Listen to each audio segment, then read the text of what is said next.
नमस्कार, UP live देख रहे हैं आप। मैं हूं आपके साथ आयुष पार। मंगलवार को बीजेपी के नए अध्यक्ष के नाम का ऐलान हो चुका है, जिसके बाद बीजेपी नेताओं ने बधाइयों का तांता देखने को मिल रहा है। बीजेपी के तमाम नेता बधाइयां देते हुए नजर आ रहे हैं। इस दौरान उत्तर प्रदेश के मुख्यमंत्री योगी आदित्यनाथ समेत प्रदेश के कई नेताओं ने नितिन नवीन को बधाइयां दी है।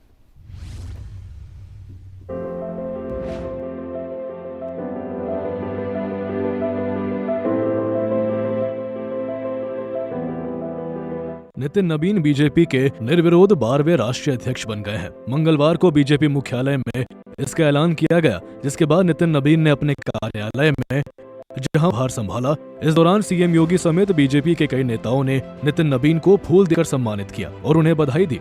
उत्तर प्रदेश में उप मुख्यमंत्री ब्रजेश पाठक ने मीडिया से बातचीत की, जहां उन्होंने नितिन नवीन को अध्यक्ष बनने पर बधाई दी। साथ ही पीएम मोदी के नेतृत्व की भी जमकर प्रशंसा की। नरेंद्र मोदी जी ने जिस ढंग से देश के युवाओं को विशेष रूप से आशीर्वाद दिया है कि 1 लाख युवा नए दायित्व के लिए तैयार रहें, और युवाओं में भारी उत्साह है। जो नवनिर्वाचित राष्ट्रीय अध्यक्ष नितिन नवीन जी को इतना बड़ा दायित्व भारतीय जनता पार्टी नेतृत्व ने सौंपा है। आज देश का हर युवा, हर नौजवान समझ रहा है नितिन नवीन जी के रूप में उसका चेहरा है।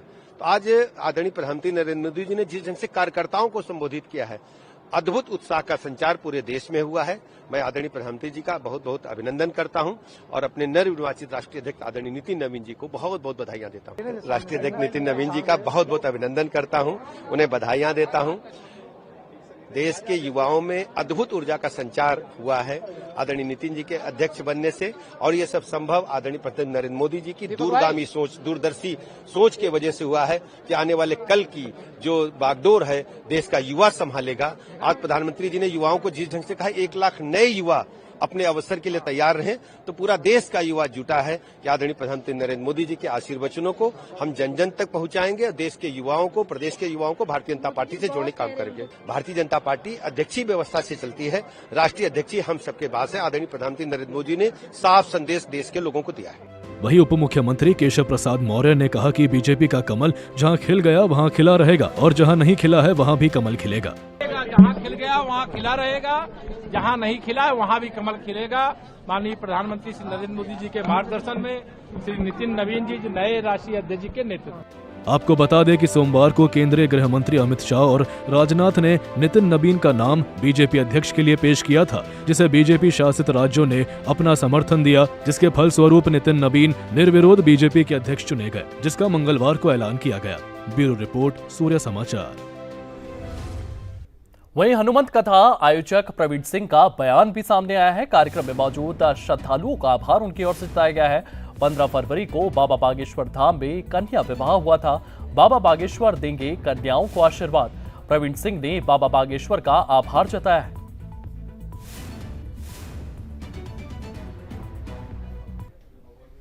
पिछले 5 दिनों से लाखों की संख्या में हमारे बुंदेलखंड के प्रत्येक जिले से आए हुए हमारे सभी राम भक्त, आप लोगों ने 5 दिन में कथा सुनी, भंडारा निरंतर चलता रहा, लाखों की संख्या में लोग आए रहा। आप सभी के चरणों में कोटि-कोटि प्रणाम। जैसा कि आप सभी को ज्ञात है, आगामी 15 फरवरी में धाम में, बागेश्वर धाम में कन्या विवाह होने जा रहा है। पूजनीय महाराज श्री हर वर्ष ऐसे सैकड़ों बच्चियों का ब्याह करवाते हैं। आप ये मानिए, आज और इन 5 दिनों में यहाँ आए हुए हर राम भक्त द्वारा दिए गए दान से हमारे यहाँ होने वाली बेटियों का ब्याह होने जा रहा है। ऐसे इस बार 300 से ऊपर बेटियां हैं जिनका ब्याह बागेश्वर धाम में होने जा रहा है। हमने भी महाराज श्री से इच्छा जाहिर की, महाराज श्री हमारी भी कुछ माता की बेटियों को, ऐसी बेटियों को जिनके माँ बाप नहीं है, उनको आशीर्वाद दें। महाराज श्री ने उसने स्वीकार किया, तो आप लोगों को बताते हुए हाथ छोड़ रहा है। ऐसी माता की 5 बेटियां का ब्याह होगा बागेश्वर धाम में, और महाराज जी ने निवेदन स्वीकार किया। कुल 11 बच्चों का संकल्प लिया, और हमारी ऐसी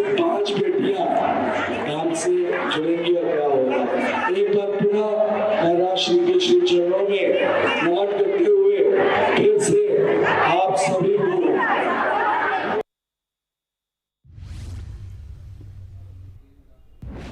वहीं ग्रेटर नोएडा के सेक्टर 150 में इंजीनियर युवराज के मौत मामले में एसआईटी की टीम मौके पर पहुंच गई है, जो मामले की जांच पड़ताल में जुट गई है, जिससे यह घटना का खुलासा हो सकेगा। किस तरीके से एसआईटी की टीम जांच पड़ताल कर रही है, क्या कुछ ये पूरा मामला है, इस रिपोर्ट में देखिए।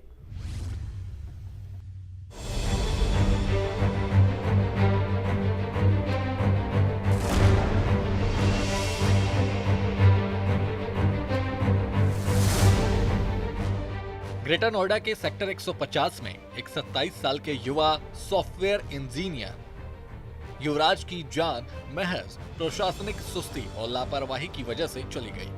अब इस गंभीर घटना को लेकर मुख्यमंत्री योगी आदित्यनाथ ने तत्काल संज्ञान लिया है। मुख्यमंत्री योगी आदित्यनाथ के निर्देश पर पूरे मामले की गहन और निष्पक्ष जांच के लिए 3 सदस्यीय विशेष जांच टीम का गठन किया गया है, जिसका नेतृत्व मेरठ जोन के अपर पुलिस महानिरीक्षक। आपको बता दें कि सहयोगी के निर्देश के बाद एनडी मौके पर पहुंच गई और इंजीनियर की कार को ढूंढ रही है। एसआईटी टीम का नेतृत्व कर रहे भानु भास्कर ने बताया कि अभी मामले की जांच की जा रही है, जिससे ये पता चल सके कि ये घटना किन परिस्थितियों में हुई है। उसके सहयोग में प्राधिकरण के टीम है, वहाँ हमारे जिलाधिकारी नोएडा है, पुलिस कमिश्नर नोएडा है और सभी लोग हैं। तो अभी हमारी जो एसआईटी है इसने काम शुरू कर दी है। शासन के निर्देशों पे हम लोग 5 दिन के अंदर इसकी रिपोर्ट दे देंगे। सभी लोगों से बातचीत की जाएगी और सभी लोगों से बात करके फिर ये देखना होगा कि किन्हीं कारणों से और किन्हीं परिस्थितियों में ये ऐसा दुखद घटना हुई। अभी हम लोग घटना की तहकीकात कर रहे हैं। अभी हम लोगों ने शुरुआत की है। जब पूरी घटना की तहकीकात कर लेंगे, पूछताछ कर लेंगे, उसके बाद अपने निष्कर्ष से माननीय शासन को अवगत कराएंगे। गौरतलब है कि सीएम योगी ने एसआईटी टीम को 5 दिन का समय दिया है। इस दौरान उन्होंने सभी बिंदुओं पर जांच के बाद अपना रिपोर्ट सौंपना है। अब देखना ये है कि इस जांच के बाद प्रशासन की ओर से क्या कार्रवाई की जाती है। ब्यूरो रिपोर्ट, सूर्या समाचार।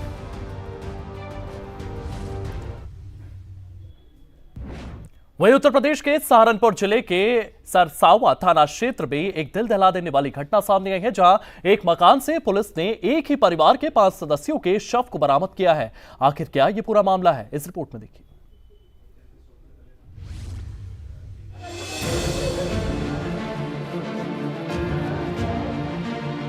घर के बाहर महिलाओं की चीख पुकार, मौके पर पुलिस की टीम। ये दृश्य है उत्तर प्रदेश के सहारनपुर का, जहां एक बंद मकान के अंदर एक ही परिवार के 5 लोगों के शव मिलने से क्षेत्र में सनसनी फैल गई, जिसकी सूचना पर डीएम, एसएसपी सहित कई अधिकारी मौके पर पहुंचे, जिन्होंने मामले की जांच की और शवों को अपने कब्जे में लिया।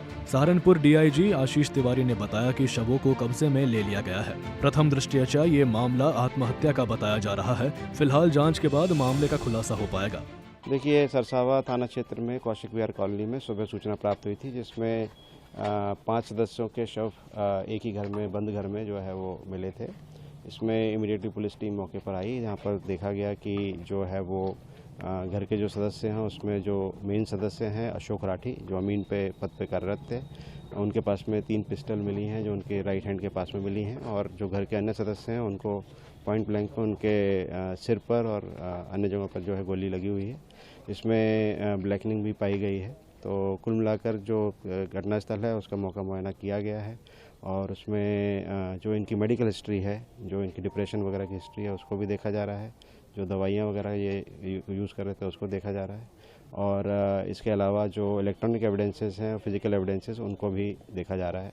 उसमें ये भी देखा जा रहा है कि किसी प्रकार का कोई संदेश या किसी प्रकार की कोई अन्य चीज़ इनके द्वारा छोड़ी नहीं गई है, और जो भी सारे एंगल्स हैं उनको देखा जा रहा है। पोस्टमार्टम रिपोर्ट के अनुसार और फॉरेंसिक एविडेंसेस के अनुसार केस का जो अनावरण है उसके बारे में आपको बताया जाएगा।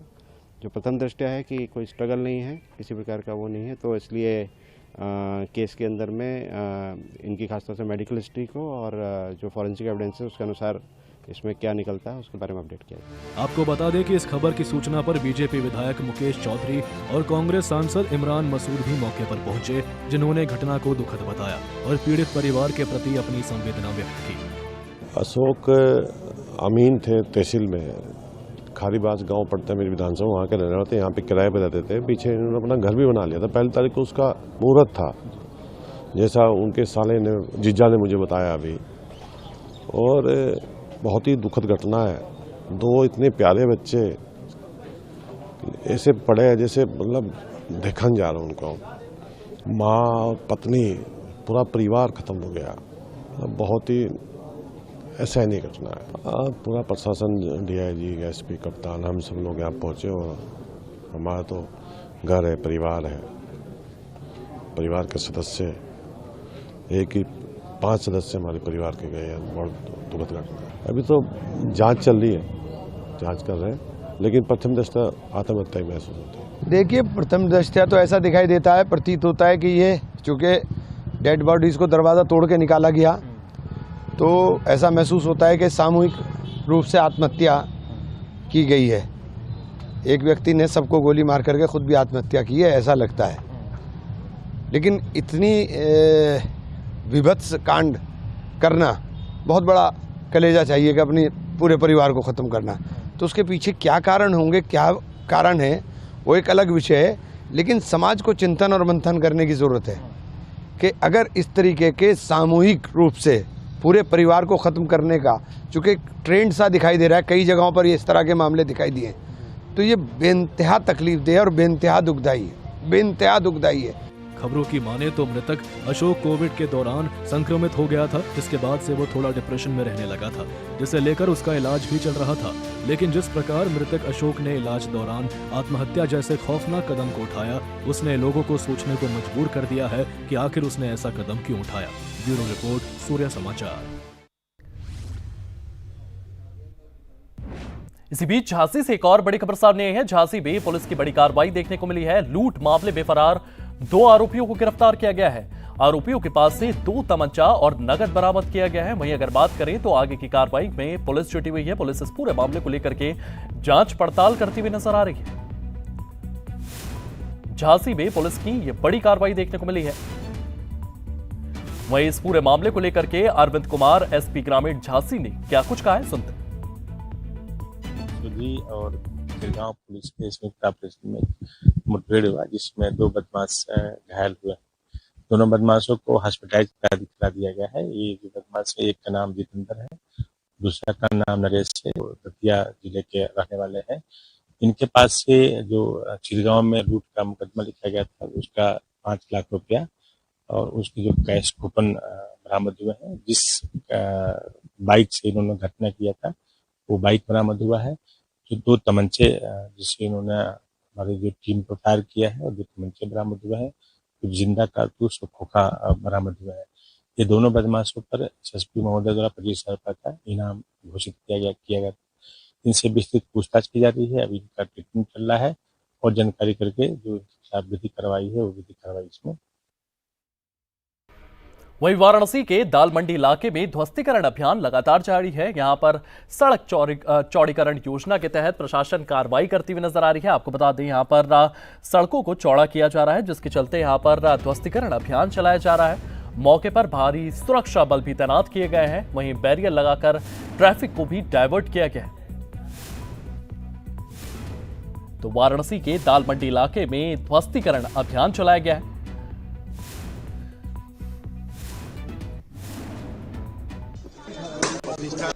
कमिश्नरेट वाराणसी में दाल मंडी क्षेत्र में सड़क चौड़ीकरण का कार्रवाई लगातार जारी है। इसी क्रम में आज दाल मंडी क्षेत्र में 6 भवनों को चिन्हित करके ये ध्वस्तीकरण की कार्रवाई सुनिश्चित किया जा रही है। इसमें सुरक्षा व्यवस्था सुनिश्चित करने के लिए पर्याप्त पुलिस बल, आरआरएफ, सिविल पुलिस, पीएससी और साथ ही साथ हमारा ड्रोन टीम को भी डिप्लॉय किया गया। पब्लिक से भी अनुरोध किया जा रहा है कि ध्वस्तीकरण कार्रवाई के दौरान सुरक्षित स्थान पर खड़े हों, ताकि कार्रवाई के दौरान कहीं कोई घटना की स्थिति उत्पन्न न हो।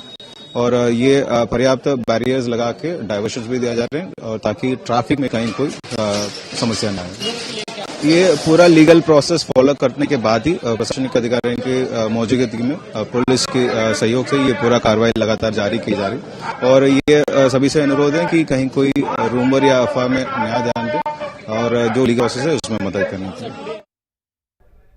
वहीं मंगलवार के दिन हनुमानगढ़ी मंदिर में हजारों की संख्या में श्रद्धालुओं ने भगवान बजरंगबली के दर्शन किए हैं और प्रशासनिक व्यवस्था की जमकर तारीफ करते हुए नजर आए हैं। तमाम भक्तों की ओर से कहा गया है कि यह प्रशासन की ओर से तमाम सुविधाएं जो है वो बेहतर हुई है और ये सुविधाएं जो है ये तमाम वहां पर जो भक्त पहुंचे हैं उन्हें पसंद भी आई है, जिससे उन्हें किसी तरह की दिक्कत का सामना नहीं करना पड़ा है। भक्तों की ओर से क्या कुछ कहा गया इस रिपोर्ट में देखिए।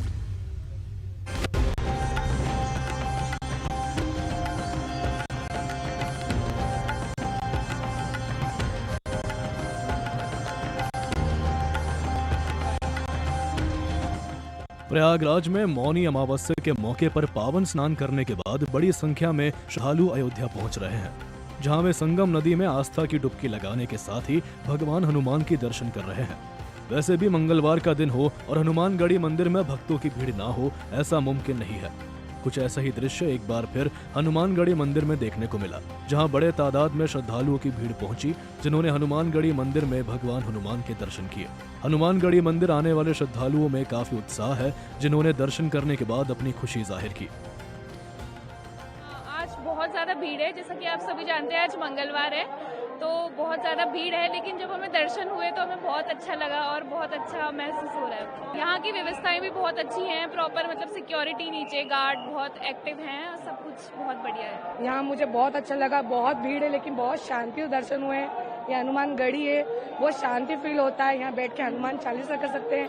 अयोध्या नगरी है, बहुत अच्छा लगा है हमको। भीड़ बहुत है लेकिन शांति से दर्शन हो रहे हैं। अति भीड़ है और ये संगम के हिसाब से भीड़ है, लेकिन लाइन टू लाइन व्यवस्था बहुत अच्छी है पुलिस वालों की, हम शांति से दर्शन कर पाए हैं और बहुत अच्छी जगह है। यहाँ पे काफी भीड़ है और बहुत अच्छी व्यवस्था है, बहुत अच्छे से दर्शन हो गए हैं और कहते हैं कि 3 घंटे में दर्शन होता है, पर दर्शन हमारे 4 घंटे में अच्छे दर्शन हो गए। हमें कोई परेशानी नहीं हुई और सबसे साक्षात और चैतन्य मूर्ति है और बहुत अच्छा लग रहा है। हमें यहाँ आके इतनी अच्छी सुकून मिल रहा है, बहुत अच्छा लग रहा है। और सभी से कहूंगी अगर अयोध्या आए तो हनुमानगढ़ी अवश्य करके आए, यहाँ की व्यवस्था देखें और दर्शन करें। यहाँ पे आके मुझे बहुत शांति लग रही है, आराम से हो गए दर्शन। भीड़ बहुत है पर तो भी शांति से दर्शन हो रहे हैं, यहाँ पे व्यवस्था भी बहुत अच्छी है और हम आए तो हमें 15 मिनट में दर्शन हो गए थे। ऐसा भीड़ भाड़ में धक्का मुक्की नहीं थी और मुझे यहाँ पे आके मैंने हनुमान चालीसा की है और बहुत शांति लगी मुझे यहाँ पे आके। हनुमानगढ़ी सीआईओ मयंक मिश्रा ने बताया कि श्रद्धालुओं को लेकर अयोध्या में पर्याप्त सुरक्षा व्यवस्था किए गए हैं, जिससे यहां आने जाने वाले श्रद्धालुओं को किसी तरह की दिक्कत ना हो। प्रयागराज से माघ मेला के क्रम में श्रद्धालु अयोध्या की तरफ हनुमानगढ़ी और श्री राम मंदिर के दर्शन करने के लिए भारी मात्रा में आ रहे हैं। उसी क्रम में हनुमानगढ़ी पर पुलिस सुरक्षा व्यवस्था लगाई गई है, जिसको जोन और सेक्टर में बांट कर लगाया गया है। मौके पर पुलिस बल मौजूद है।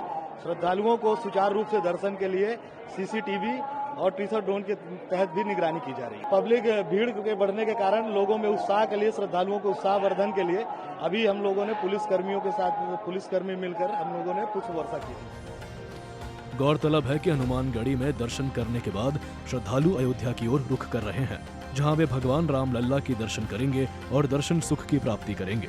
ब्यूरो रिपोर्ट, सूर्य समाचार। चलिए फिलहाल यूपी लाइव में इतना ही, आप बने रहिए सूर्य समाचार के साथ।